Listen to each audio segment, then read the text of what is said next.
வணக்கம். இன்னைக்கு இருக்கிற உலகத்துல நம்மள வழி நடத்தவும், அட்வைஸ் பண்ணவும் சோஷியல் மீடியா முதல் சுத்தி இருக்கிறவங்க வரை 1000 சத்தங்கள் கேட்குது. ஆனா, இதுல யாரை நிஜமா நம்புறதுன்னு உங்களுக்கு தெரியுமா? யோவான் 10 அதிகாரத்துல ஒரு சூப்பர் உதாரணம் இயேசு சொல்றார். ஒரு உண்மையான மேய்ப்பன், அதாவது ஆடுகளை பராமரிக்கிறவர். அந்த ஆடுகள் ஒவ்வொன்றும் அவருடைய இதயத்திற்கு நெருக்கமானவை. அவர் மட்டுமே அவற்றின் உண்மையான உரிமையாளர். ஒரு முக்கியமான விஷயம் கவனிச்சிங்களா? அவர் அந்த ஆடுகளை பொதுவா கூப்பிடாம ஒவ்வொரு ஆட்டையும் பெயர் சொல்லி அழைக்கிறார். ஆடுகளுக்கும் அவர் குரல் நல்லா தெரியும், அதனால தான் அவரை பின்தொடருது. நம்ம வாழ்க்கையிலையும் அப்படிதான். அறிமுகம் இல்லாத, அதாவது நம்ம மேல உண்மையான அன்பு இல்லாத யாரோரோ ஒருத்தரோட குரலு பின்னாடி போகக்கூடாது. திருடன் திருடவும், அழிக்கவும் மட்டும்தான் வருவான்.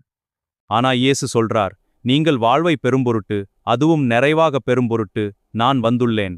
இது வெறும் வார்த்தை இல்லை, அவர் நமக்குத் தர்ற வாக்குறுதி. அவர் உங்களையும் இன்னைக்கு பெயர் சொல்லி அழைக்கிறார். அந்த அன்பான குரலுக்கு செவிசாய்க்க நீங்க தயாரா? யோவான் 10 இன்னைக்கு வாசிச்சு பாருங்க. கடவுள் உங்களை ஆசீர்வதிப்பார்.